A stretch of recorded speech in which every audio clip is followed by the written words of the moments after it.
This is the Earth, as it looked 90 million years ago. Geologists call this period the Late Cretaceous. It was a time of extreme global warming, when dinosaurs still ruled the planet. They went about their lives secure in their place at the top of the food chain, oblivious to the changes taking place around them. The continents were drifting apart, opening huge rifts in the Earth's crust. They flooded, becoming seas. Algae thrived in the extreme heat, poisoning the water. They died and fell in their trillions to the bottom of the rifts. Rivers washed sediment into the seas, until the organic remains of the algae were buried. As the pressure grew, so did the heat, until a chemical reaction transformed the organics into hydrocarbon fossil fuels, oil, and natural gas. A similar process occurred on land, which produced coal. It took nature about 5 million years to create the fossil fuels that the world consumes in 1 year.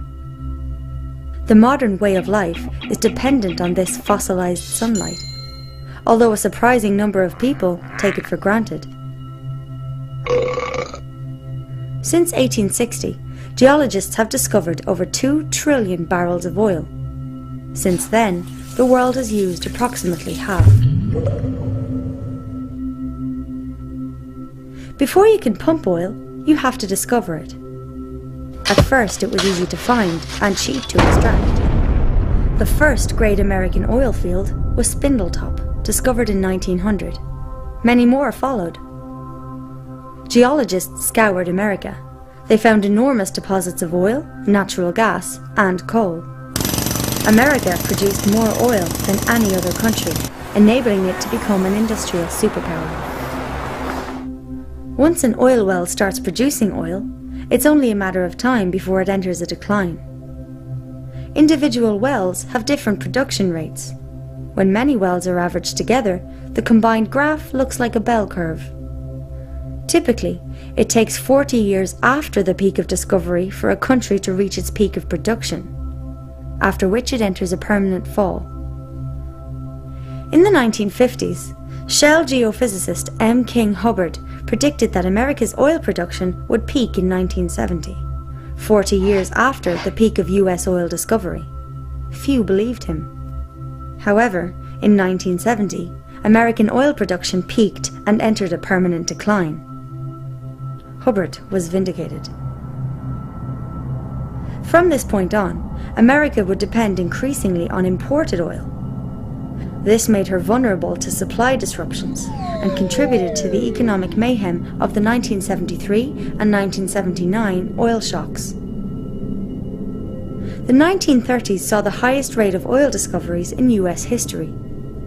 In spite of advanced technology, the decline in the discovery of new American oil fields has been relentless.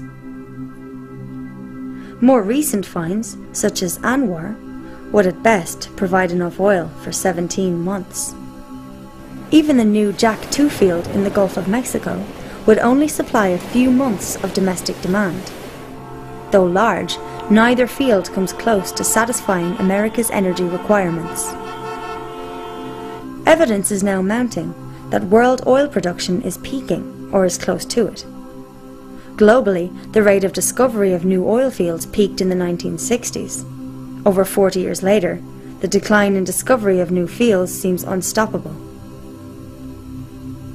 54 of the 65 major oil-producing nations have already peaked in production. Many of the others are expected to follow in the near future. The world will need to bring the equivalent of a new Saudi Arabia into production every 3 years to make up for declining output in existing oil fields. In the 1960s, 6 barrels of oil were found for every one that was used. 4 decades later, the world consumes between 3 and 6 barrels of oil for every one that it finds. Once the peak of world oil production is reached, demand for oil will outstrip supply, and the price of gasoline will fluctuate wildly, affecting far more than the cost of filling a car. Modern cities are fossil fuel dependent. Even roads are made from asphalt, a petroleum product, as are the roofs of many homes. Large areas would be uninhabitable without heating in the winter or air conditioning in the summer. Suburban sprawl encourages people to drive many miles to work, school and stores. Major cities have been zoned with residential and commercial areas placed far apart, forcing people to drive. Suburbia and many communities were designed on the assumption of plentiful oil and energy. Chemicals derived from fossil fuels, or petrochemicals, are essential in the manufacture of countless products. The modern system of agriculture is heavily dependent on fossil fuels, as are hospitals, aviation, water distribution systems, and the US military, which alone uses about 140 million barrels of oil a year. Fossil fuels are also essential for the creation of plastics and polymers, key ingredients in computers, entertainment devices, and clothing. The global economy currently depends on endless growth, demanding an increasing supply of cheap energy. We are so dependent on oil and other fossil fuels that even a small disruption in supply may have far-reaching effects on every aspect of our lives.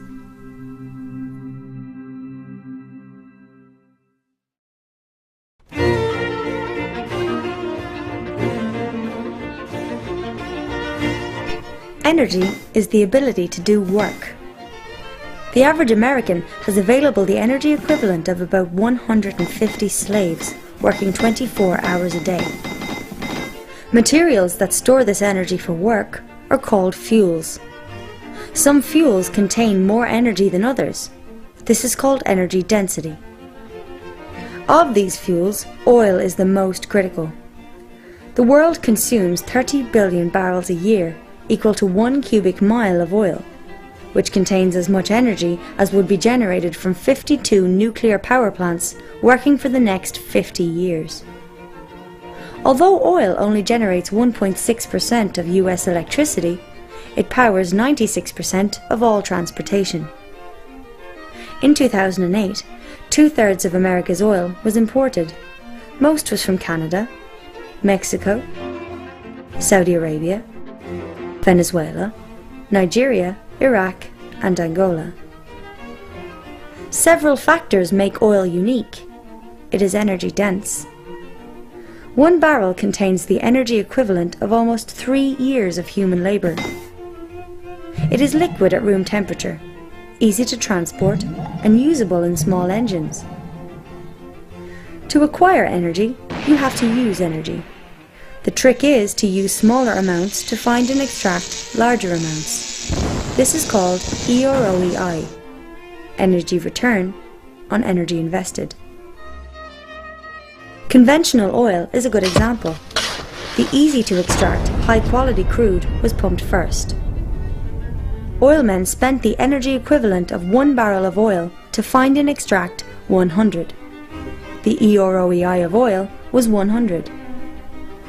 As the easy-to-find oil was pumped first, exploration moved into deep waters, or distant countries, using increasing amounts of energy to do so. Often, the oil found now is heavy or sour crude and is expensive to refine. The EROEI for oil today is as low as 10. If you use more energy to get the fuel than is contained in the fuel, it's not worth the effort to get it. It is possible to convert one fuel source into another. Every time you do so, some of the energy contained in the original fuel is lost. For instance, There is unconventional oil, tar sands and shale. Tar sands are found mainly in Canada. 2/3 of the world's shale is in the US. Both of these fuels can be converted to synthetic crude oil. However, this requires large amounts of heat in fresh water, reducing their EROEI, which varies from 5 to as low as 1.5. Shale is an exceptionally poor fuel, pound for pound containing about 1/3 the energy of a box of breakfast cereal. Coal exists in vast quantities and generates almost half of the planet's electricity. The world uses almost 2 cubic miles of coal a year. However, global coal production may peak before 2040. The claim that America has centuries' worth of coal is deceptive, as it fails to account for growing demand and decreasing quality. Much of the high-quality anthracite coal is gone, leaving lower-quality coal that is less energy-dense. Production issues arise as surface coal is depleted and miners have to dig deeper and in less accessible areas. Many use destructive mountaintop removal to reach coal deposits, causing environmental mayhem. Natural gas is often found alongside oil and coal. North American discovery of conventional gas peaked in the 1950s and production peaked in the early 70s. If the discovery graph is moved forward by 23 years, the possible future of North American conventional natural gas production is revealed.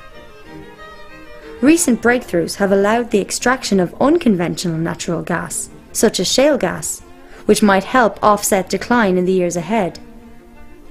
Unconventional natural gas is controversial, as it needs high energy prices to be profitable. Even with unconventional gas, there may be a peak in global natural gas production around 2030.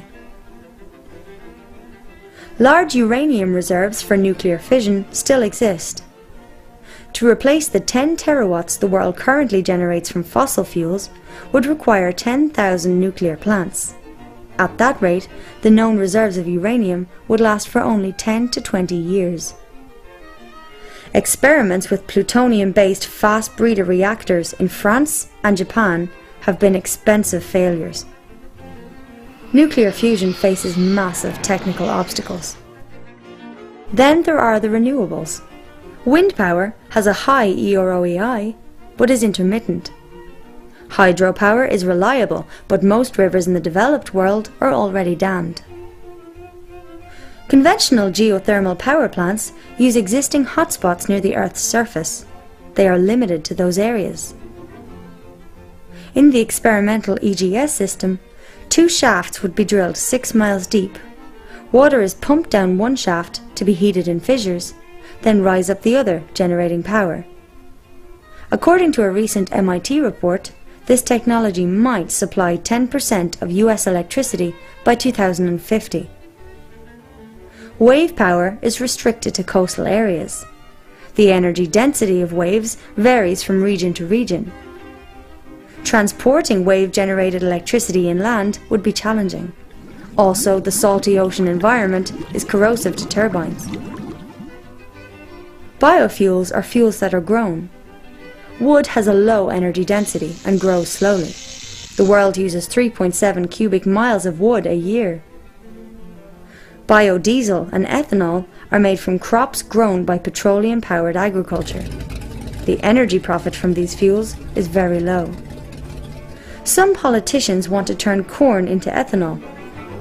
Using ethanol to supply 1/10 of projected US oil use in 2020 would require 3% of America's land. To supply 1/3 would require 3 times the area now used to grow food. To supply all US petroleum consumption in 2020 would take twice as much land as is used to grow food. Hydrogen has to be extracted from natural gas, coal or water, which uses more energy than is generated from the hydrogen. This makes a hydrogen economy unlikely. All the world's photovoltaic solar panels generate as much electricity as 2 coal power plants. The equivalent of between 1 and 4 tons of coal are used in the manufacture of a single solar panel. We'd have to cover as many as 140,000 square miles with panels to meet current world demand. As of 2007, there were only about 4 square miles. Concentrated solar power, or solar thermal, has great potential, though at the moment there are only a small number of plants operating. They are also limited to sunny climates, requiring large amounts of electricity to be transmitted over long distances. All of the alternatives to oil depend on oil-powered machinery, or require materials such as plastics that are produced from oil. When considering future claims of amazing new fuels or inventions, ask, does the advocate have a working commercial model of the invention? What is its energy density? Can it be stored or easily distributed? Is it reliable or intermittent? Can it be scaled to a national level? Are there hidden engineering challenges? What is the E or OEI? What are the environmental impacts? Remember that large numbers can be deceptive. For example, 1 billion barrels of oil will satisfy global demand for only 12 days. A transition from fossil fuels would be a monumental challenge. As of 2007, coal generates 48.5% of US electricity. 21.6% is from natural gas. 1.6% is from petroleum. 19.4% is from nuclear. 5.8% is from hydro. Other renewables only generate 2.5%. Is it possible to replace a system based on fossil fuels with a patchwork of alternatives? Major technological advances are needed, as well as political will and cooperation, massive investment, international consensus, the retrofitting of the $45 trillion global economy, including transportation, manufacturing industries and agricultural systems, as well as officials competent to manage the transition. If all these are achieved, could the current way of life continue?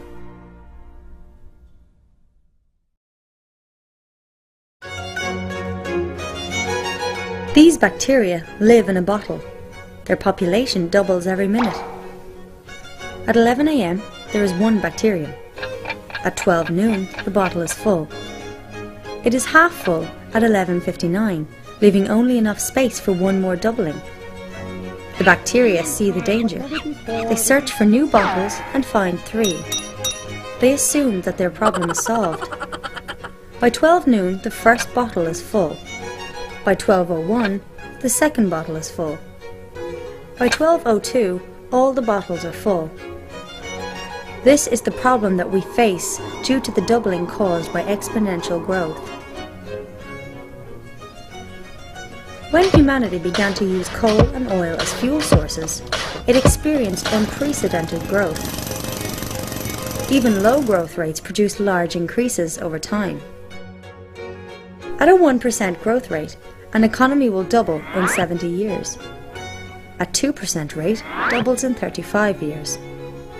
At a 10% growth rate, an economy will double in only 7 years.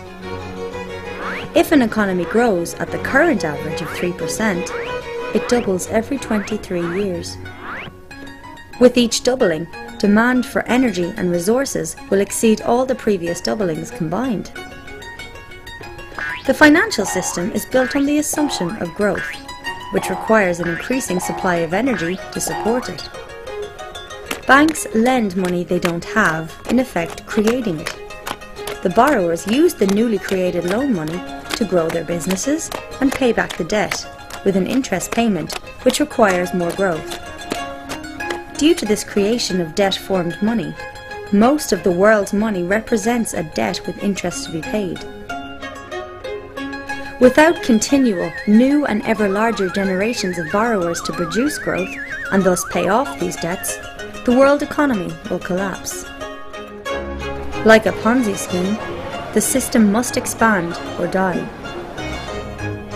Partly through this debt system, the effects of economic growth have been spectacular in GDP, damming of rivers, water use, fertilizer consumption, urban population, paper consumption, motor vehicles, communications and tourism. World population has grown to 7 billion and is expected to exceed 9 billion by 2050.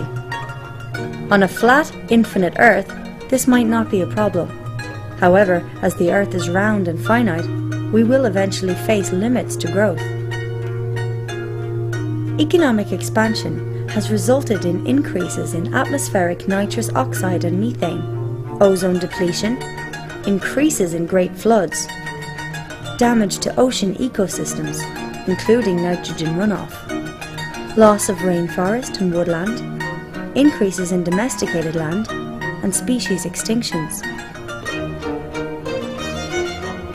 If we place a single grain of rice on the first square of a chessboard, double this and place 2 grains on the second, double again and place 4 on the third, double again and place 8 on the fourth, and continue this way, putting on each square twice the number of grains than were on the previous one. By the time we reach the final square, we need an astronomical number of grains. 9 quintillion, 223 quadrillion, 372 trillion, 36 billion, 854,776,000 grains. More grain than the human race has grown in the last 10,000 years.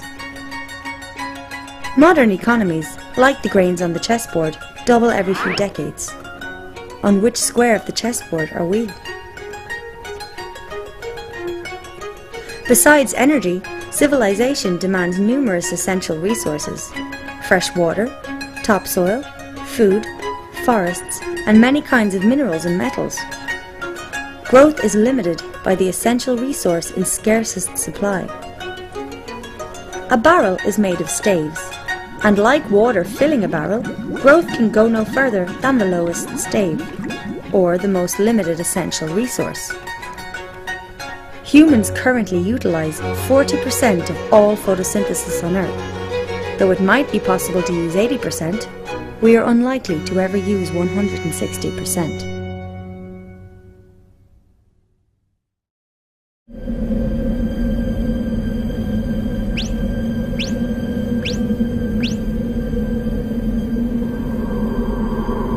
The global food supply relies heavily on fossil fuels. Before World War I, all agriculture was organic. Following the invention of fossil fuel-derived fertilizers and pesticides, there were massive improvements in food production, allowing for increases in human population. The use of artificial fertilizers has fed far more people than would have been possible with organic agriculture alone. Fossil fuels are needed for farming equipment, transportation, refrigeration, packaging in plastic, and cooking. Modern agriculture uses land to turn fossil fuels into food and food into people. About 7 calories of fossil fuel energy are used to produce 1 calorie of food. In America, food travels approximately 1,500 miles from farm to customer.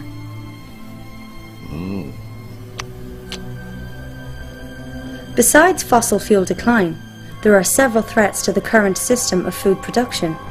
Cheap energy, improved technology, and subsidies have allowed massive fish catches.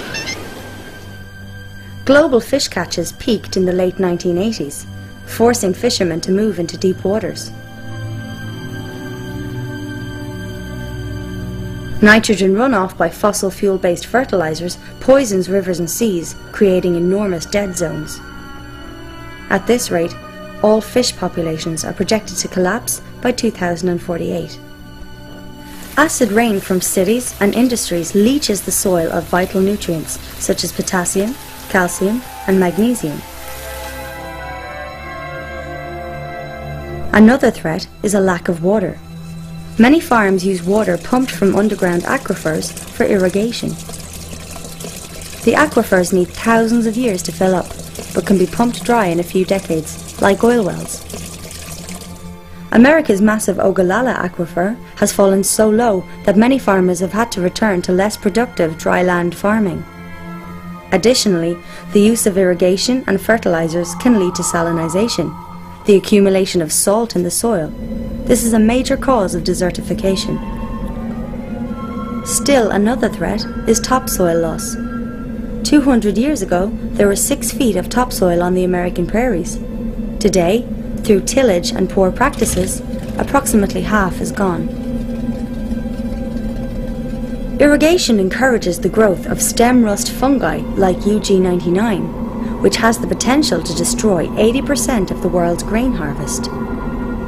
According to Norman Borlaug, father of the Green Revolution, stem rust has immense potential for social and human destruction. The use of biofuels means that less land will be available for food production. An area has a finite carrying capacity. This is the number of animals or people that can live there indefinitely. If a species overshoots the carrying capacity of that area, it will die back until the population returns to its natural limits. The world has avoided this die-off by finding new lands to cultivate or by increasing production, which has been possible largely thanks to oil. To continue growth, more resources are required than the Earth can provide, but no new planets are available. In the face of all these challenges, global food production must double by 2050 to feed the growing world population. 1 billion people are already malnourished or starving. There will be challenges in feeding over 9 billion in the years to come, when world oil and natural gas production will be in decline.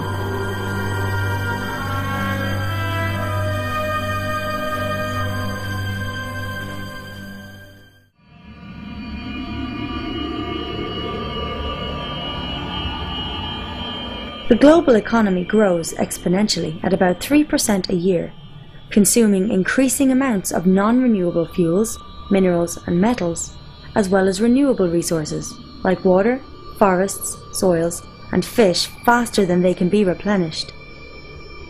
Even at a growth rate of 1%, an economy will double in 70 years. The problem is intensified by other factors. Globalization allows people on one continent to buy goods and food made by those on another. The lines of supply are long, placing strains on a limited oil resource. We now rely on distant countries for basic necessities. Modern cities are fossil fuel dependent. Most banking systems are based on debt, forcing people into a spiral of loans and repayments, producing growth. What can be done in the face of these problems? Many believe that the crisis can be prevented through conservation, technology, smart growth, recycling, electric cars and hybrids, substitution, or voting. Conservation will save you money, but it alone won't save the planet. If some people cut back on oil use, the reduced demand will drive down the price, allowing others to buy it for less. In the same fashion, a more efficient engine that uses less energy will, paradoxically, lead to greater energy use. In the 19th century, English economist William Stanley Jevons realized that better steam engines made coal a more cost-effective fuel source, which led to the use of more steam engines, which increased total coal consumption. Growth of use will consume any energy or resource saved through conservation.